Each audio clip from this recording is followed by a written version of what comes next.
يعني فاهم، الواحد عايز ياخد نفسه بقى.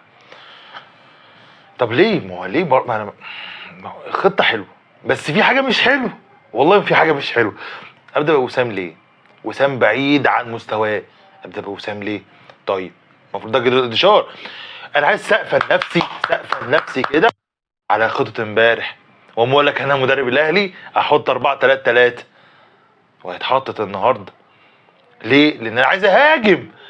طب انا عايز اهاجم ونلعب مين؟ وسام، قصدي امام، وعندك قفشه مع عمرو السوليه لو انت عايز تهاجم. انما تحط لي مروان، وقلت لك هحط مروان واكرم، مش هحط احمد رضا. انا قلت لك امبارح لو عايز تدافع تحط مروان واحمد رضا، عايز تهاجم هتحط مروان وامام، وعندك يا قفشه يا اما عمرو السوليه. هو مش هخسر مع قفشه، خلصت. انت متخيل عزيزي يعني انا دلوقتي عايز ايه؟ خلي بالك التعادل زي الخساره، يعني هي والله العظيم ما في فرق، هو التعادل زي الخساره بالظبط. بس اللي انا عايزه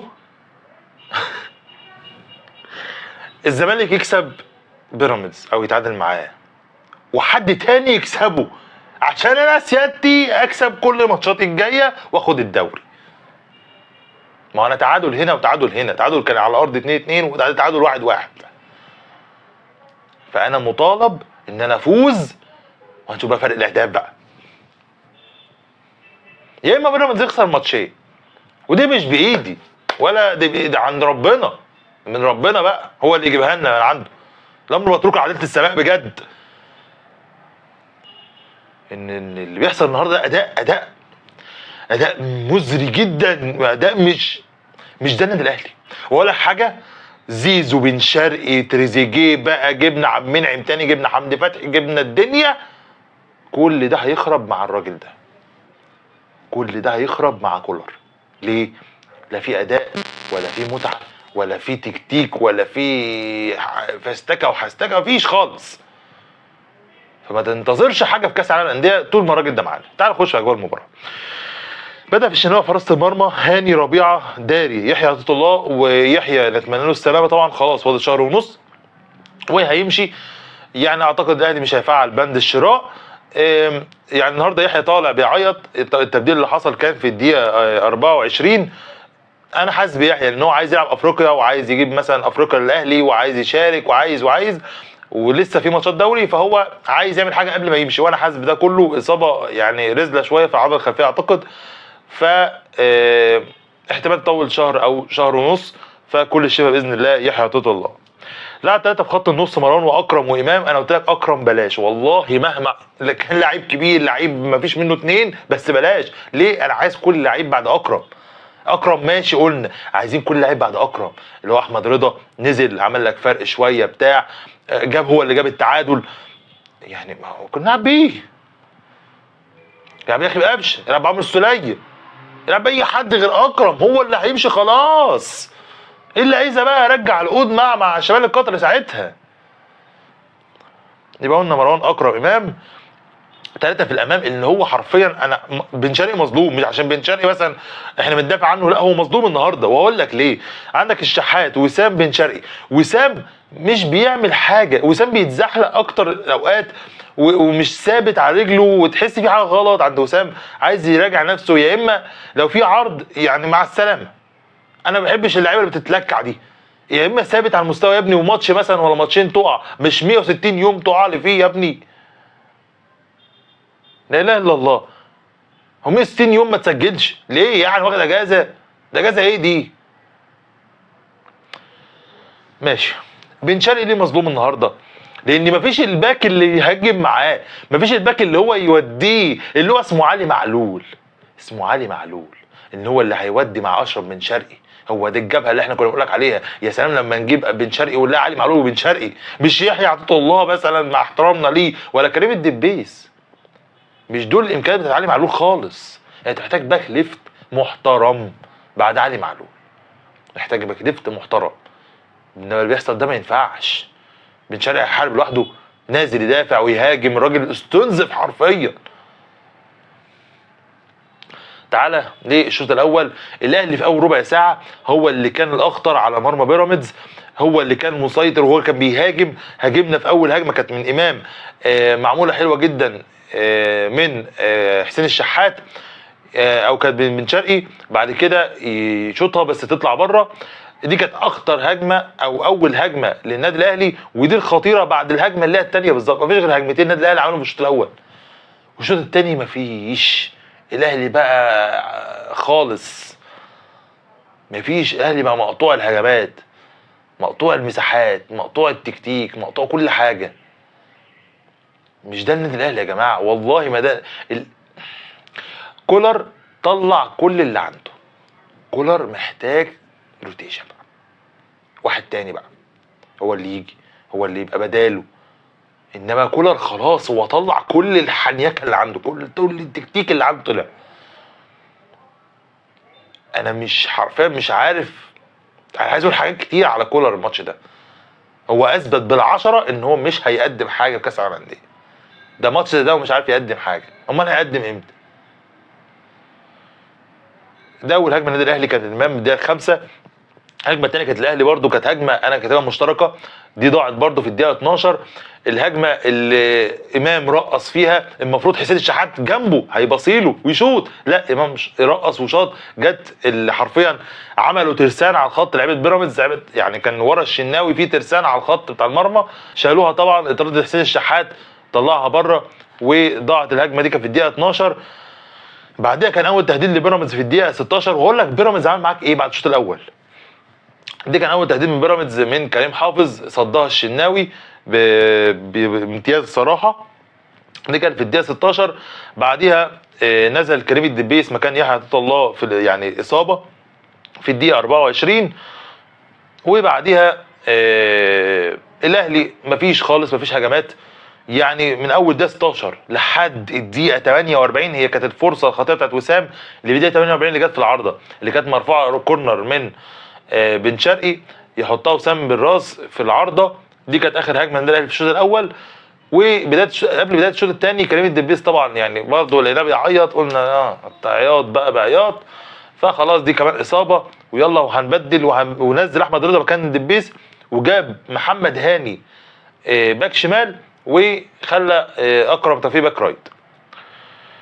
معلش باك شمال وباك رايت، معلش انا من ايجيبت شويه، ما علينا يعني مش عايزين نركز في الحته دي. بس دلوقتي بيراميدز عمل معاك حاجه، الا وهي ان هو استدرجك جامد، استنزفك من ناحيه البدني بتاعك، جري جري جري تحس ان احنا بنجري في غيط. بس كده تعالى بقى بدل انا. هو طبعا الاهلي عمل تبديلات وهنتكلم فيها. هو بدا يبدل امتى؟ في الدقيقه 75 او 70، بعد ما خلص عليك بدني. خلاص هو عايز بقى يخطف، هو عايز يستدرجك، عايز يخطف بقى الجول، وهو عمله، هو ده اللي عمله. استدرجك وبعد كده هو اللسعه بتاعته اللي في الدقيقه 85. بس تعالى واحده واحده كده. نزل احمد رضا مكان كريم الدبيس في الدقيقه قبل بدايه الشوط الثاني. انا كاتب كميه تبديلات غير طبيعيه، انا مفيش اداء، انا كاتب تبديلات بس. يعني عمل تبديل طاهر ومحمد عبد الله، انا عايز محمد عبد الله ليه برضه؟ ليه محمد عبد الله في ماتش ده ليه؟ نزله في ماتش مستريح كده، مش اللي هو البرفكتو اللي هيعمل لك اداء. محمد عبد الله لسه عيل صغير، مثلا ممكن يفرق معاك ماتش بتروجيت زد، الحاجات اللي هم على قد المستوى معانا دول، قد مستوى اللعيبه اللي هي اللي هي الصغيره دول، يقدر يعمل اللي هو عايزه. انما بيراميدز يلعب عليه باك ليفت، محمد حمدي اللي هو الباك ليفت بتاع منتخب مصر، وعندك بيلعب عليه ناحيه ثانيه محمد الشيبي اللي هو اتحرك الناحيه الثانيه. هنهزر يا جماعه؟ طاهر ماشي واخد على الحته ديت، انما محمد عبد الله مين يا اسطى؟ ليه برضه؟ ما انا عايز افهم دي. كان عندك قفشه، عندك عمرو السوليه، طب ما تنزل حد منهم. ايه غضبان عليهم ليه؟ مش فاهم. عرفت ان احنا هنموت في كاس العالم للانديه، او هنموت اصلا يعني، فاهم؟ في الايام الجايه دي بالصفقات اللي صرفها كابتن محمود. عارف يا كابتن محمود كل الحاجات اللي بتعملها دي، كل ده هيخرب في كاس العالم للانديه بسبب الراجل ده. نزل بعدها جراديشار مكان مروان عطيه في الدقيقه 70. طبعا ده كان النزول، كان وسام قصدي نزول طاهر ومحمد عبد الله مكان بن شرقي وحسين الشحات. وبعديها نزل جراديشار مكان مروان عطيه، ده كان في الدقيقه 70. ده كان اخر تبديل النادي الاهلي. هو بدا يهاجم بقى كده، طلع مروان عطيه طبعا وبدا يحنيك، فالحنيكه جت علينا احنا يعني. جت هجمه خطيره من وسام في الدقيقه 81. الهجمه طبعا جراديشار لعبها لوسام، وسام طبعا بشماله يحطها بره المرمى. يجي بعديها اللي تنزل علينا زي الصاعقه، صاعقه نزلت علينا في الدقيقه 85، الجول الاول لبيراميدز، ومطرود منه لعيب من الدقيقه 58 مهند لاشين. نسيت اقول لك دي، مهند لاشين مطرود من الدقيقه 58. انت ما عرفتش تستغل الطرد، انت متخيل؟ مفيش فكر والله، معدوم الفكر، معدوم الضمير، معدوم المشاعر، معدوم الاخلاق، معدوم كل حاجه. ما شاء الله كولر ده عنده كل حاجه. ايه ما استغناش الطرد ليه؟ مفيش خالص. اي حاجه، اي تكتيك كده يبينك انك بتفهم يعني. ما علينا. الجول الاول كان جه في الدقيقه 85 عن طريق محمد الشيبي، صاروخيه. صديق جوله يجري يرقص، اكرم توفيق يعدي، يباصي لمحمد الشيبي، محمد الشيبي صاروخ وجسمه مش معدول كمان وحطها صاروخ في الدقيقه 85. انا قلت خلاص عليه العوض منه العوض، 6 بونت عايز الزمالك يكسب له. انت متخيل؟ انت مستني الزمالك يكسب او يتعادل مع بيراميدز؟ انت متخيل؟ او سيراميكا تعملها بقى. مش هتقولي احترامنا بتروجيت وزد بقى والناس الحلوه دي، اذا كان اي زد مين بقى. بس اللي انت مستنيه ده مش هينفع.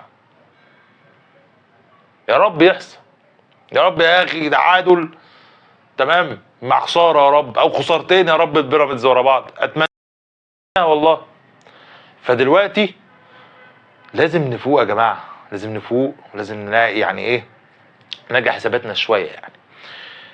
بعديها النادي الاهلي حاول ان هو يدرك التعادل لحد ما جه في الدقيقه 95 يعني مش اكرم، امام عاشور قعد، الولا جاب جاز في الاخر، مش قادر، وقعد يجري ويروح ويجري ويروح.